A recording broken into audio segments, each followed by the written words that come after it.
आदेश मिला है कि सारा आंगनबाड़ी सेविका आम पब्लिक बन के जाएगी। आम पब्लिक बन के जाएगी? हाँ, अपने ड्रेस कोड में नहीं जाएगी। कब तक बस जाएगी? ये मोदी जी पटना में आए हुए थे, वहाँ पे आम पब्लिक इकट्ठा नहीं हुआ था, इसलिए यहाँ पे पब्लिक दिखाने के लिए हम लोग को बुला के लेके जाया जा रहा है। बस माने भीड़ का हिस्सा बनाया जा रहा है। आप लोग आना चाहते थे मोदी जी के नहीं, बिल्कुल नहीं आना चाहते। हम लोग किस लिए आए भाई? हम लोग का कोई जो भी हम लोग का जरूरत है पूरा होता ही नहीं है। मोदी जी कुछ बोले आप लोग? कुछ नहीं, आज तक न कुछ किए हैं, न आगे करने का उनका प्लान है। ऊपर के अधिकारियों के दबाव की वजह से आए हैं। नमस्कार आंगनबाड़ी बहनों, जिन छोटी छोटी वीडियो क्लिप्स को आपने देखा उसकी पूरी वीडियो हम आपको दिखाएंगे ताकि आपको पता चल सके कि आखिर सरकार आपका मानदेय बढ़ा क्यों नहीं रही है और सरकार आपको समझती क्या है।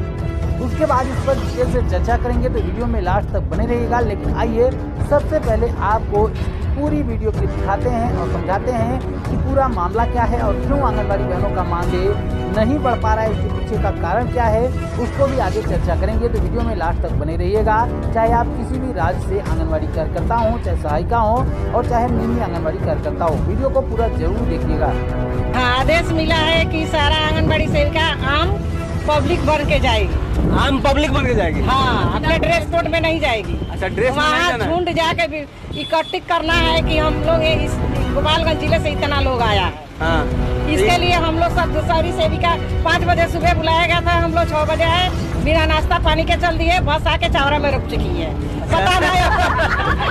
पता ना कब तक बस जाएगी। ये मोदी जी पटना में आए हुए थे, वहाँ पे आम पब्लिक इकट्ठा नहीं हुआ था, इसलिए यहाँ पे पब्लिक दिखाने के लिए हम लोग को बुला के लेके जाया जा रहा है। बस माने भीड़ का हिस्सा बनाया जा रहा है। आप लोग आना चाहते थे मोदी जी के नहीं, बिल्कुल नहीं आना चाहते। हम लोग किस लिए आए भाई? हम लोग का कोई जो भी हम लोग का जरूरत है पूरा होता ही नहीं है। हम लोग किस लिए आए? माने आपका इच्छा नहीं कोई था? इच्छा पूरा, हमारा इच्छा नहीं था। हम लोग को जबरदस्ती भेजा जा रहा है बस, और कुछ है नहीं।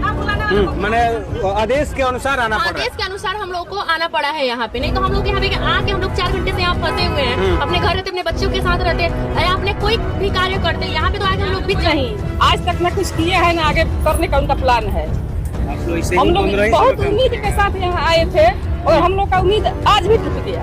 हम लोगों का जो आंदोलन हुआ, हड़ताल किए हम लोग 23 में, उसमें 1500 रुपये बढ़ाने की मांग की गई थी, उसका भी कोई आज तक सुनवाई नहीं हुआ, न आज तक कैबिनेट हुआ। न नीतीश सर सुन रहे हैं, न मोदी जी सुन रहे हैं। तो मैंने इतना दूर से हम आए हैं, बाप रे बाप, चलते चलते घोड़ थक गया। अब मानते कुछ नहीं है, यहाँ चलो वहाँ चलो, हमेशा पीछे पीछे दौड़ाते रहते हैं, पैसा 1 रुपया नहीं। अच्छा, आप लोग का मन था आने का? नहीं, अगर मोदी जी कुछ किए होते तो हम लोग खुशी आते, मगर हम लोग के ऊपर के अधिकारियों के दबाव की वजह से आए हैं। अच्छा, अधिकारी लोग का दबाव की वजह से है? जी, और नहीं था? नहीं था। और में बीबी है, आप लोग का बच्चे को छोड़ कर आए हैं। हमारे बच्चे को चेचक पूरा शरीर में निकला हुआ है, उसको छोड़ कर हम आए हैं, उसको छोड़ कर आए हैं। 1000 हम लोग को मजदूरी देती है, उससे हम लोग का क्या होता है? अपना खून जला कर आए हैं लोग। आप लोग आना चाहते थे? नहीं आना आप लोग आना चाहते ही नहीं थे? साइन करके चलना है, साइन वहाँ पर कर के बाद गाड़ी पर चढ़ना है। अटेंडेंस बनेगा यहाँ, और यहाँ भीड़ में कोई पानी तक पूछने के लिए नहीं है, पानी नहीं मिला। अच्छा, तो अगला बार बुला के लाएगा ये लोग तो आइएगा? वैसे तो यह वीडियो केवल बिहार की है। बिहार में अभी हाल ही में मोदी जी की रैली हुई थी, जहां पर बताया गया है कि भीड़ कम थी, लोगों की संख्या कम थी, तो संख्या बढ़ाने के लिए आंगनबाड़ी कार्यकर्ताओं को, सहायिकाओं को बिना ड्रेस में बुलाया गया था ताकि लोगों को पता न चल सके कि ये आंगनबाड़ी वर्कर हैं और भीड़ भी दिख जाए। इस तरीके से आंगनबाड़ी बहनों का प्रयोग रैलियों में संख्या बढ़ाने के लिए भी किया जा रहा है। अभी कल परसों की वीडियो में भी हमने आपसे इसी बारे में चर्चा की थी कि आंगनबाड़ी बहनों का उपयोग कहाँ किया जा रहा है, सरकार आंगनबाड़ी बहनों को समझ क्या रही है। आंगनबाड़ी बहनों की नियुक्ति किस लिए हुई थी? आप सभी को पता होगा कि अगर आप स्वयं से खुद की इच्छा से किसी भी राजनीतिक रैली में जाएंगी तो आपके मानदेय की कटौती तो होगी, साथ ही साथ आपकी नौकरी भी चली जाएगी। आप चुनाव नहीं लड़ सकती, खुद किसी पार्टी का प्रचार नहीं कर सकती, लेकिन खुद राजनीतिक दल जो सत्ता में है वो अगर चाहें तो आंगनबाड़ी बहनों को भीड़ के रूप में बुला सकते हैं, वो भी बिना आइडेंटिटी के। बिना आइडेंटिटी का मतलब कि साड़ी आप आंगनबाड़ी वाली नहीं पहन के आएंगी, यानी कि अपना ड्रेस पहन के नहीं आएंगी, ताकि जो बाकी बाहर के लोग देखें उनको ये लगे कि यहाँ की लोकल भीड़ है, जबकि असल में ये आंगनबाड़ी वर्कर हैं। और कोई ये पहली बार नहीं हो रहा, इससे पहले भी तमाम वीडियोज़ के माध्यम से हमने आपको बताया है, हर एक राज्य में जब भी रैलियाँ होती हैं, जो भी पार्टी वहाँ पर सत्ता में होती है वो आंगनबाड़ी कार्यकर्ताओं का उपयोग इसी तरीके से करती है और केवल आंगनबाड़ी कार्यकर्ताओं का उपयोग ही इस तरीके से किया जा रहा है। बाकी 50,000, 60,000, 70,000 रुपये की सैलरी पाने वाले किसी भी कर्मचारी का उपयोग भीड़ बढ़ाने के लिए नहीं किया जाता। सरकार आंगनबाड़ी बहनों को मात्र भीड़ ही समझती है, लेकिन जब यही आंगनबाड़ी की महिलाएं, आंगनबाड़ी की बहनें जब अपनी मांगों को लेकर भीड़ इकट्ठा करती हैं, प्रदर्शन करती हैं, तो सरकार उनकी मानदेय को नहीं बढ़ाती है, सरकार उनकी मांगों को नहीं मानती है। ये सरकारों का दोहरा रवैया है। एक तरफ जब आंगनबाड़ी कार्यकर्ता अपनी मांगों को लेकर आंदोलन करते हुए सड़कों पर उतरती हैं और एक दिन के लिए आंगनबाड़ी केंद्रों पर नहीं जाती हैं, तो वहाँ पर उनके मानदेय की कटौती होती है, उनसे कारण बताओ नोटिस दिया जाता है उनको। लेकिन जब दूसरी तरफ सरकारें, पार्टियाँ आंगनबाड़ी बहनों को जबरन अपनी राजनीतिक रैली में बुलाते हैं, तब वहाँ पर आंगनबाड़ी कार्यकर्ताओं की अटेंडेंस पहले ही लगा दी जाती है। जैसा कि यहाँ पर आंगनबाड़ी कार्यकर्ताओं के द्वारा आपने सुना भी, इनके द्वारा बताया गया है कि पहले उनका अटेंडेंस लगवाया गया, सिग्नेचर करवाया गया ताकि उनका अटेंडेंस लग सके। उसके बाद ये कहा गया होगा उनको कहा गया कि आप बिना ड्रेस के आएंगी, यानी कि आप दूसरी साड़ी पहन के आएंगी, जो विभाग की साड़ी आपको दी गई वो आप नहीं पहनेंगी। तो आप समझ पा रहे होंगे कि किस तरीके का पूरा मामला चल रहा है और क्या कुछ चीजें देखने को मिल रही है। और जो हमारी आंगनबाड़ी बहनें हैं वो इस बात का विरोध भी नहीं करती हैं, वो रैलियों में चली भी जाती हैं, शायद ये सोचकर कि शायद इसी वजह से आंगनबाड़ी बहनों का मानदेय बढ़ जाए, शायद इसी वजह से पार्टी और राजनीतिक दल जो सरकारें हैं वो आंगनबाड़ी बहनों को कुछ तोहफा दे दें। लेकिन राजनीतिक दल केवल अपनी रोटी सेक रहे हैं, आंगनबाड़ी बहनों से उनको कोई भी मतलब नहीं है। अभी चुनाव है, जैसा कि आप सभी को पता है कि बिहार में चुनाव होने वाले हैं, तो बिहार में बड़े बड़े राजनीतिक दल हैं जो बड़े बड़े वादे करेंगे। अभी हाल ही में आंगनबाड़ी बहनें तेजस्वी यादव जी से मिलने के लिए गई थी, तो वहाँ पर तेजस्वी यादव जी ने आंगनबाड़ी बहनों के मानदेय को दोगुना करने का वादा किया। उन्होंने कहा है कि केरल और अन्य राज्यों की तरह आंगनबाड़ी बहनों का मानदेय 14,000 रुपये करेंगे।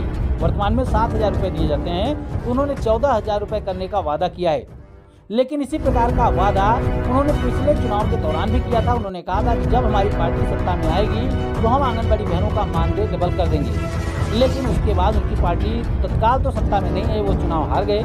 लेकिन कुछ समय के बाद नीतीश जी ने पलटी मारी, उन्होंने बीजेपी के साथ गठबंधन तोड़कर तेजस्वी के साथ गठबंधन बना लिया। तब तेजस्वी जी की पार्टी तो सत्ता में आ चुकी थी। उसी दौरान आंगनबाड़ी बहनों ने आंदोलन भी किया था। क्या दोगुना किया उन्होंने मानदेय? ये प्रश्न खड़ा होगा, बार बार खड़ा होगा। दूसरी बात, उनके जन्मदिन पर आंगनबाड़ी बहनें उनके आवास के बाहर प्रदर्शन कर रही थी ताकि उनका ध्यान जो है आंगनबाड़ी बहनों की ओर आकृष्ट हो और वो आंगनबाड़ी बहनों के साथ जो वादा किए थे उसको पूरा करें। लेकिन वहाँ पर क्या होता है, वहाँ पर आंगनबाड़ी बहनों के ऊपर लाठीचार्ज होता है, उनके ऊपर पानी की बौछार की जाती है, तमाम आंगनबाड़ी बहनें घायल हो जाती हैं। ये राजनीतिक दल हैं, कोई भी राजनीतिक दल हो, कोई भी राजनीतिक दल इससे छूटा नहीं है। हाँ, कुछ राजनेता जरूर ऐसे हैं जो आंगनबाड़ी बहनों का भला कर रहे हैं। उनमें सबसे पहला नाम अगर हम किसी का लेंगे तो मध्य प्रदेश के शिवराज सिंह चौहान जी थे, जो मुख्यमंत्री थे। उन्होंने आंगनबाड़ी बहनों को लेकर एक बड़ा फैसला लिया है, जिससे मध्य प्रदेश की आंगनबाड़ी बहनें हमेशा से जो है वो बाकी राज्यों की तुलना में बेहतर रहेंगी। क्यों? वहाँ पर पहले 10,000 मानदेय था, 10,000 से मानदेय बढ़ाकर 13,000 किया गया और 13,000 बढ़ाने के साथ ही, यानी कि मानदेय को जब 13,000 किया गया तो साथ में एक और आदेश आया कि हर साल 1,000 रुपये का मानदेय आंगनबाड़ी सेविकाओं के मानदेय में और 500 रुपये का मानदेय जो है सहायिकाओं का बढ़ जाएगा। इस लिहाज से अब आंगनबाड़ी कार्यकर्ताओं को आप बता दें कि जुलाई महीने में जो है वो आंगनबाड़ी कार्यकर्ताओं का मानदेय बढ़ जाएगा और 15,000 रुपये का मानदेय वहाँ पर हो जाएगा। इसी प्रकार से अगले साल 16,000 रुपये और आने वाले 4-5 सालों में जहाँ पर तमाम राज्यों की आंगनबाड़ी बहनों का मानदेय 8-10 हज़ार रुपये ही रह पाएगा, जैसा आंगनबाड़ी कार्यकर्ताओं को लेकर सरकारों का रवैया है। लेकिन मध्य प्रदेश में आंगनबाड़ी कार्यकर्ताओं का मानदेय 20,000 रुपये हो जाएगा। ये सोचने वाली बात है कि भले धीरे धीरे ही मानदेय बढ़ रहा है, लेकिन रेगुलर मानदेय बढ़ेगा तो आपका फायदा जरूर होगा।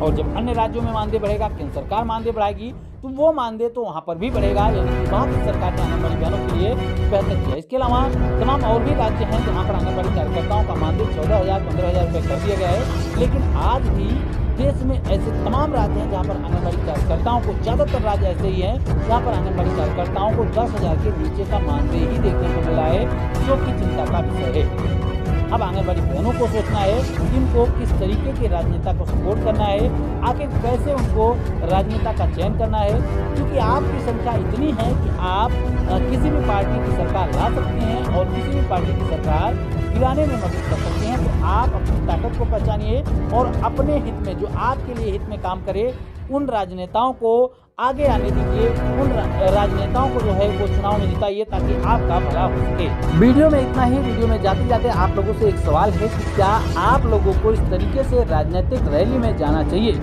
हाँ या नहीं? आपकी जो भी राय हो उसको कमेंट बॉक्स में जरूर दीजिएगा। जानकारी को ज़्यादा से ज़्यादा शेयर करिएगा आंगनबाड़ी बहनों के साथ, ताकि ज़्यादा से ज़्यादा आंगनबाड़ी बहनों तक ये जानकारी पहुंच सके और आगे भी हम आंगनबाड़ी बहनों की आवाज़ को इसी तरीके से उठाते रहेंगे। तो चैनल को अगर आपने सब्सक्राइब नहीं किया है तो चैनल को सब्सक्राइब कर ले, ताकि हमारी और आपकी आवाज़ और भी अधिक मजबूत हो सके और सरकार को हिलाने का दम रख सके। तो वीडियो को लाइक, चैनल को सब्सक्राइब जरूर करें। फिर मिलेंगे अपनी नई वीडियो में कुछ और भी महत्वपूर्ण खबरों के साथ। तब तक के लिए नमस्कार, जय हिंद।